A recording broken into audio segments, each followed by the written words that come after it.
Well, I would think that there's certainly, we would not call most of the Democrats in the legislature progressive.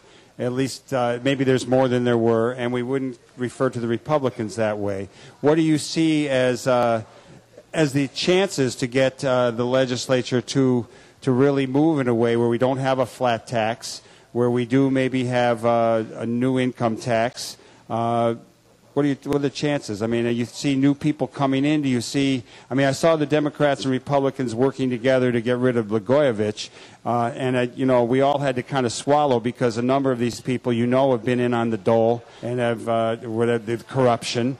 And what do you see as the future on the makeup of our government in Springfield? Well, listen, I have faith in the electorate, people who are out there voting, and they really need to hold their elected officials accountable and pay attention. And I think one of the things, at least in the Chicago area, folks don't pay that much attention to what's going on in Springfield. Now, I think that is changing because of the level of corruption. People know their aldermen. They don't always know their state reps or their state senators. I do think that's changing somewhat because of the circumstances, and people need to pay attention and understand where their elected officials are coming on ethics reform, for example. I mean, I think we need some fundamental change. We've got redistricting coming up in 2012. I think that's going to be a real opportunity potentially to make changes because people have new districts, and you have some real chances to get a lot more new players potentially into the mix. But people need to understand and get themselves well informed on where do your elected officials stand on making fundamental changes to our campaign finance, our redistricting policies. Those are the things that really help keep incumbents in place and sort of prevent a lot of change from happening.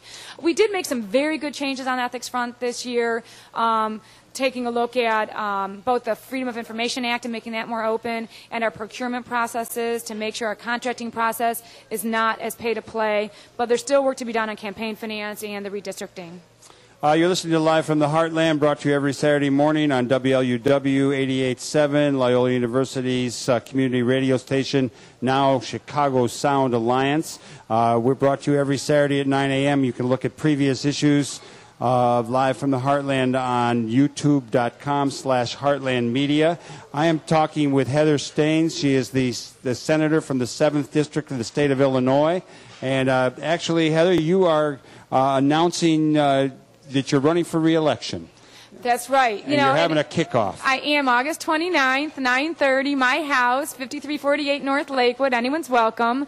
Because Senator Ronan retired early, I did have a primary and a general election a year and a half ago, but it'll be 2 years by the time this election's back up. So this term was finishing up 2 years of her 4-year term. So now I am back up again in February.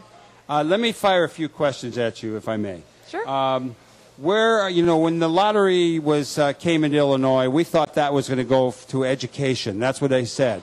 It doesn't seem to me like it's really helped that much. Maybe you could change it. Where are you at on the lottery, and where are you at on the increasing moves toward legalized gambling? Yes, the lottery generates about $600 million a year. It's been very flat. It's not been an increasing revenue source. And all those dollars do, in fact, go to education. So that does happen.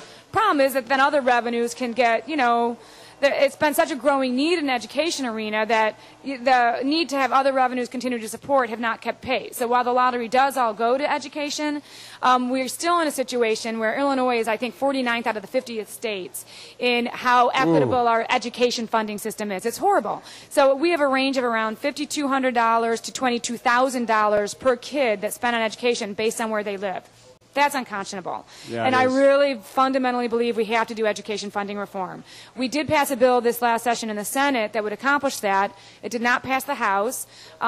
Senate President Cullerton is vowed that he wants to rework it, keeping it providing more progressivity and better funding education, but trying to make some changes to think about trying to get it passed in the House and bring it back up for vote again in January. So I remain hopeful that we might be able to make some changes to that system. Are there any Democrats in wealthy districts, and do they vote for education reform of funding, or do they basically stick with the class interests of the people they represent? Well, there are suburban Democrats that represent wealthier districts, and they have tended to vote no on this. They have. Let me ask you how you think Governor Quinn is doing, and how you see, will he be challenged, and what are his chances to make it through the primaries and move on?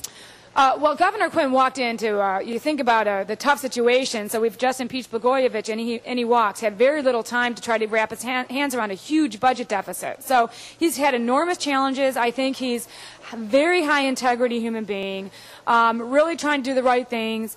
It's been a little, you've got long-term legislative leaders there who I think have had a big heads up on him, and we're really able to, I think, a lot more sort of dominate the show and how things happen this session.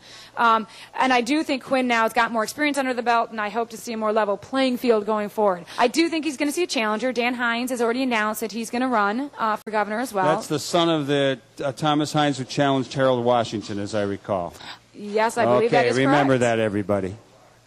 Yeah, and Quinn he's been a big supporter of all sorts of things. I mean, he's a real populist governor, so it's a very different role now to play, to now sort of lead the state, because he's that's not been the position he's been in before. So I think he's stepping up, and he's a very good human being. One of the things that Governor Blagojevich did that I'm not sure I'm in favor of from a fiscal point of view, but as now a senior citizen, he arranged for free transportation on like the L and PACE and those kind of things for people over 65. Now, I haven't found how you do it. I think you have to go to the right place and get your card. But I kind of did like that. What's your take on that? Well, it does cost the, public transportation systems a great deal. And I think it's a very hard thing once you've given it to somebody that'll take something like that away. So my thought is that we should probably be grandfathering it. For anyone who's been able to be eligible already, we should probably keep them eligible, but maybe make it a means-tested thing, so only low-income, moderate-income senior citizens going forward have free rides as a way to sort of manage the expense of it. A couple of quick ones. We only have about a minute left. This is Michael James talking with Heather Steans, 7th District Senator from Illinois. Your take on the death penalty. Will that remain, no death penalty in Illinois, or are there efforts to bring that back? I have not seen any efforts to bring that back, so let's hope. Now, that may come up again. It's one of those issues that can raise its head, but I've not heard of anything of late. And you're on the Labor Committee, I believe? No, I'm no longer. I'm on the Vice Chair of the Education and Environment Committee, and I'm also on the Public Health and an Appropriations Committee that deals with public health and human services. Well, you've got a lot to keep you busy. And how would someone get a hold of you? You got a phone number or website? My website, and you can reach me directly at heather@heatherstains.com. Stains is Steans, a strange name. And my phone number at the district is 773-769-1717. And I really love hearing from constituents. It makes me much more accountable for the way I'm representing folks. Well, it's great to have you on the show. You're doing a great job. Michael. Thank you so much. Great to be here. Let's have a big round of applause for Heather Steans. Okay. I want to thank everybody who helped make this show possible. I want to thank Laura Herman, who is our executive producer, who is in town from Washington. I want to thank my co-hosts Katie Hogan and Lisa Smith. I want to thank David Bragman, who's over at the studio today, and I want to thank Evan West, who photographs this stuff, videos it. And what we encourage you to do always is to do good in the world, because the world needs all the good that you do. All power to the people. This is Michael James for everyone with Live from the Heartland saying over and out. Thank you.